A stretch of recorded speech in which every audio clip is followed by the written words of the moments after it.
Wabarakatuh.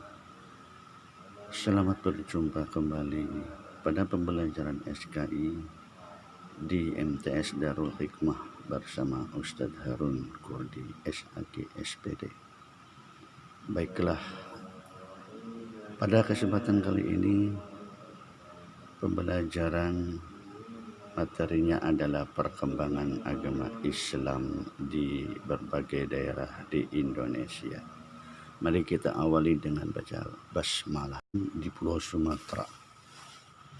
Berita Cina dan berita Arab memberikan bukti bahwa sejak abad ke-7 atau ke-8, perdagangan antara orang Arab, Persia, India, Cina, dan Indonesia sudah ramai. Sebelum abad ke-9 dan pada abad ke-11 sudah terdapat perkampungan Muslim di Kalah, Takwapa, Kakuala, dan Lamuri, Aceh. Dengan demikian, pada era kekuasaan Sriwijaya, pedagang Muslim telah berlalu lalang di Selat Malaka dan pelayaran ke Asia Tenggara dan Asia Timur.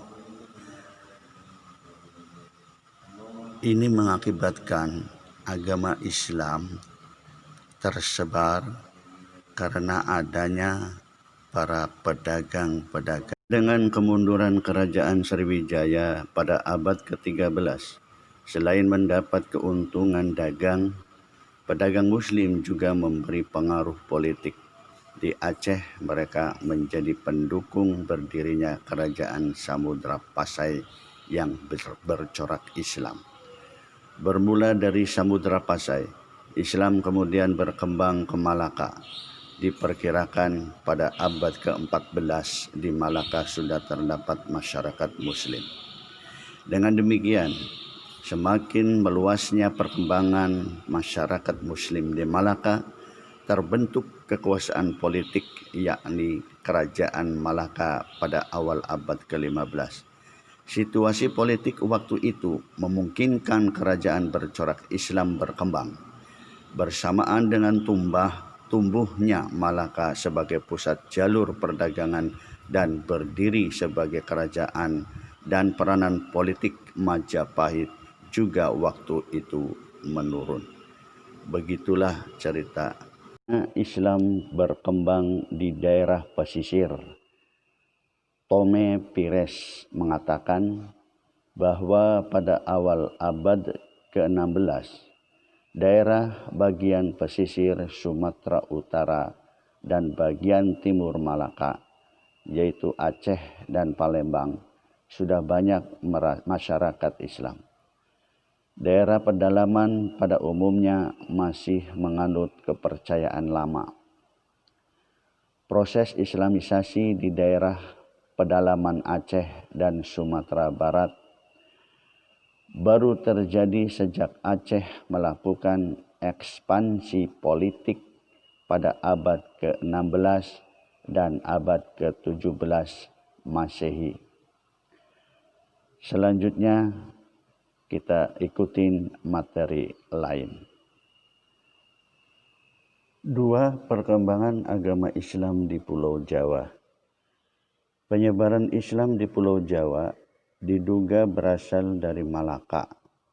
Namun, kapan hal itu berlangsung belum dapat diketahui dengan pasti. Bukti tertua tentang Islam di Jawa adalah batu nisan makam Fatimah binti Maimun di Lerang, Gresik, yang berangka tahun 475 Hijriah atau 1082 Masehi. Hal itu bukan berarti bahwa Islamisasi masa itu telah meluas di Jawa Timur. Adanya masyarakat Islam di Jawa Timur diperkirakan baru terbentuk pada masa puncak kebesaran Majapahit. Di saat Majapahit mengalami masa suram, yakni pada awal abad ke-15, muncul kota Tuban dan Gresik sebagai pusat penyebaran Islam yang pengaruhnya meluas sampai ke Maluku. Antonio Pigafetta mengatakan bahwa dipastikan bahwa pada abad awal ke-16 peranan politik di Jawa telah berada di tangan Demak. Namun runtuhnya Majapahit yang berpusat di Daha pada tahun 1526 Masehi bukan berarti daerah Jawa Timur telah dikuasai Islam. Kerajaan kecil seperti Panarukan, Pasuruan, dan Blambangan masih bertahan sampai zaman Mataram abad ke-17 Masehi, yakni masa pemerintahan Sultan Agung dan Amangkurat. Dari Demak, Islam meluas ke daerah pesisir utara Jawa Barat. Menurut Tome Pires, pengaruh Islam di daerah Cirebon sudah ada sejak tahun 1470 sampai 1475 Masehi. Kemudian didapati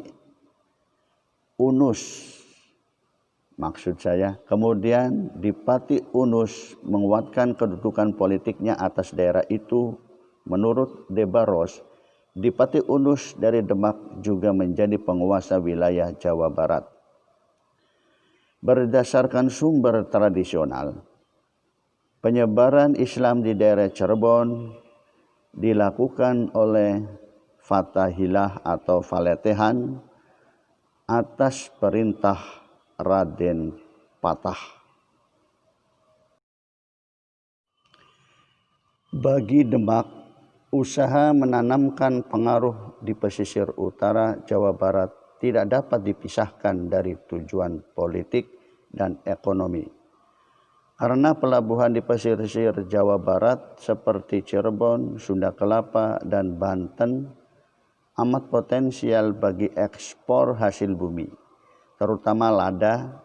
Secara politis, penguasaan wilayah Jawa Barat juga merupakan suatu langkah dalam menghadapi Portugis yang waktu itu telah mengikat perjanjian dengan kerajaan Pajajaran. Perjanjian 21 Agustus 1522 Masehi. Oleh sebab itu, Demak segera mengirimkan ekspedisi militer di bawah pimpinan Fatahillah untuk merebut Bandar Sunda. Meskipun bandar telah jatuh, daerah pedalaman masih bertahan. Pusat daerah kerajaan Pajajaran baru menyerah tahun 1579 sampai 1580 Masehi akibat serangan tentara Islam dari Banten di bawah pimpinan Maulana.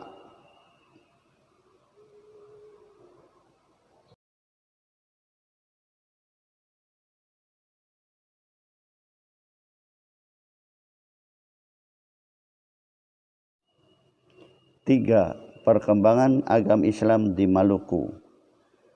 Perkembangan Islam di Maluku tidak dapat dipisahkan dari kegiatan perdagangan yang terbentang antara Malaka, Jawa, dan Maluku. Islam diperkirakan sudah masuk ke Maluku sekitar abad ke-13. Menurut tradisi, penyebaran Islam dilakukan oleh Maulana Hussein pada masa pemerintahan marhum di Ternate. Hikayat Tanah Hitu menyebutkan bahwa raja yang pertama yang dianggap benar-benar memeluk agama Islam adalah Zainal Abidin tahun 1486 sampai 1500 Masehi. Konon ia belajar agama Islam di pesantren Giri. Di lain pihak, Tome Pires dan Antonio Gallo berpendapat bahwa hubungan dagang antara Malaka, Jawa, dan Maluku merupakan saluran Islamisasi. Pada saat itu, kapal dagang Gresik milik Pate Yusuf datang dan singgah di Ternate. Raja Ternate yang memeluk Islam menurut mereka adalah Raja Al-Mancor dari Tidore. Diperkirakan Raja Maluku sudah mulai memeluk agama Islam sekitar tahun 1460 sampai 1465 Masehi. Dengan demikian dapat diduga bahwa di daerah sekitar Maluku seperti Banda, Hitu, Haruku, Makiam, dan Bacan sudah terdapat masyarakat Muslim.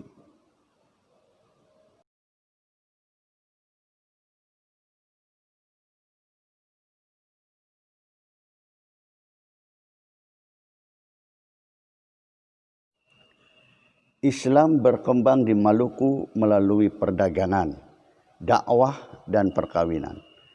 Proses Islamisasi diwarnai persaingan di antara raja-raja Muslim, seperti Ternate dan Tidore.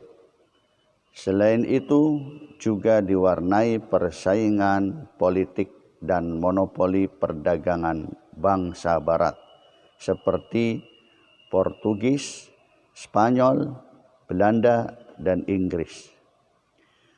Perluasan kerajaan Islam Maluku terjadi pada masa pemerintahan Sultan Khairun. Bermula dari Maluku, Islam tersebar ke Irian atau Papua dan sekitarnya.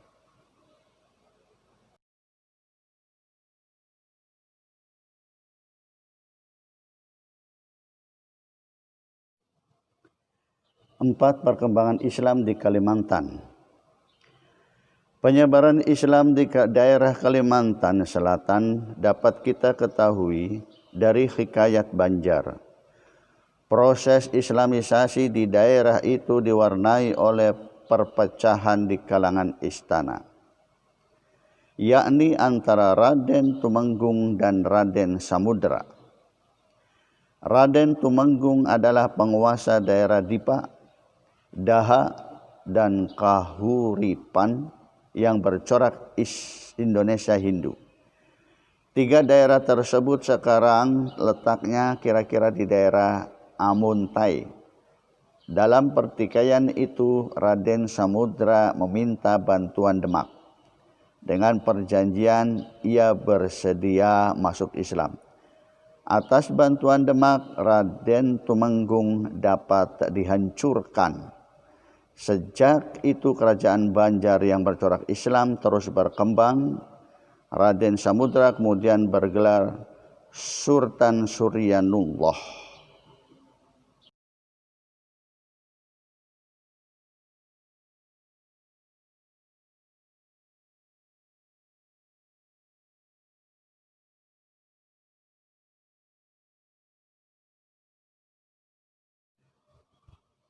A.A. Chense berpendapat bahwa proses Islamisasi di Banjarmasin berlangsung kira-kira tahun 1550 Masehi.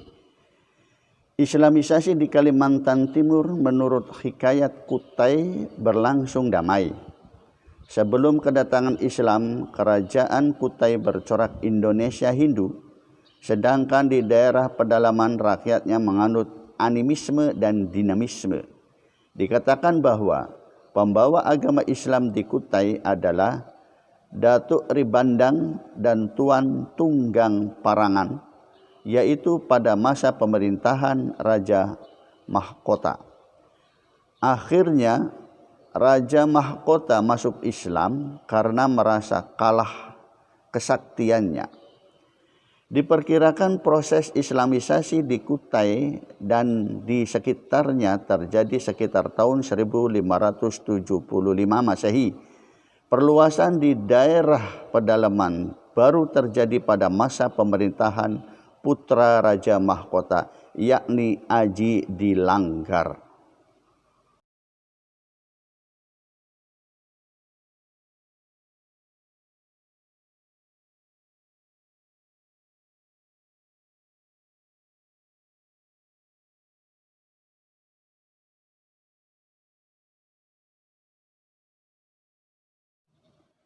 Lima, Perkembangan agama Islam di Sulawesi. Sejak abad ke-15, Sulawesi Selatan sudah didatangi oleh pedagang Muslim, baik dari Malaka, Jawa, dan Sumatera. Menurut Tome Pires, ada sekitar 50 kerajaan masih menyembah berhala. Di antaranya yang terkenal adalah kerajaan Gowatalo, Bone, Wajo, Sopeng, dan Lubu. Dalam hikayat Gowatalo dan Wajo diketahui bahwa penyebaran Islam di kerajaan Goa berjalan damai. Pembawa Islam disebut Dato' Ribandang dan Dato' Sulaiman. Gowatalo telah memeluk Islam 22 November 1605 Masehi. Selanjutnya Goa menundukkan Sopeng, Wajo, dan Bone. Akhirnya mereka secara resmi masuk Islam, yaitu Wajo 10 Mei 1610, Bone 23 November 1611, Siden Reng dan Sopeng 1609 Masehi.